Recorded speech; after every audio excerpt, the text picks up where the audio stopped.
سلامونه، ډاکټر احمد شاه صمیم یم، د داخله عمومي ناروغیو متخصص.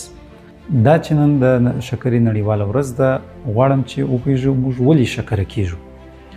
شکره د انسان په وجود کې د خوږې لوړوالي ته ویل کیږي. کله چې د انسان د وینې خوږې اندازه لوړه سي، دا حالت ته موږ شکره ویلی سو. په مجموع کې د دوه علتونو له وجې څخه دا رامنځته کیږي، یا د انسولین د کمښت له وجې او یا د انسولین په مقابل کې د مقاومت له وجې څخه رامنځته کیږي.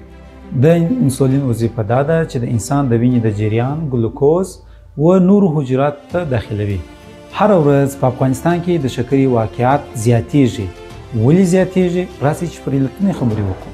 علتونه یې دا دي: د وزن زیاتوالی دی، د فزیکي فعالیت کمښت دی، د عمر زیاتوالی دی. په فامیل کې یو څوک فامیلي تاریخچه د شکرې ولري، هغوی په شکره باندې اخته کیږي. مثلا پلار یې په اخته وي، د دوزۍ کیدای شي په شکره باندې اخته سي. او سټرس دی چې خلک تشویش کوي او تشویشونه د شکرې لامل ګرځي. د شکرې له وجې چې کوم اختلاطات رامنځته کیږي عبارت دي: په سر کې درک بندېده، په زړه کې درک بندېده، د پښتورګو خرابېده، د سترګو خرابېده، د پښې زخم. دا د شکرې تر ټولو لوی تاوانونه دي.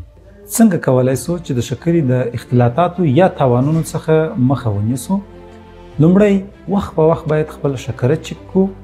دوهم، خپل غذایی رژیم کنټرول کو. دریم، فزیکي فعالیت زیات کو. څلورم، خپل دواوی وخت په وخت باندې استفاده کو.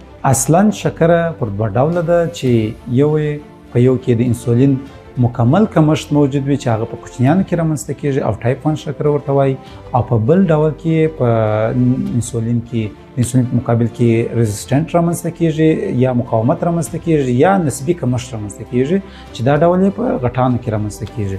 پورته ټول د مخنیوي لاملونه په یاد کې وساتئ او د شکرې له وجې د رامنځته کېدونکو تاوانونو مخه ونیسئ.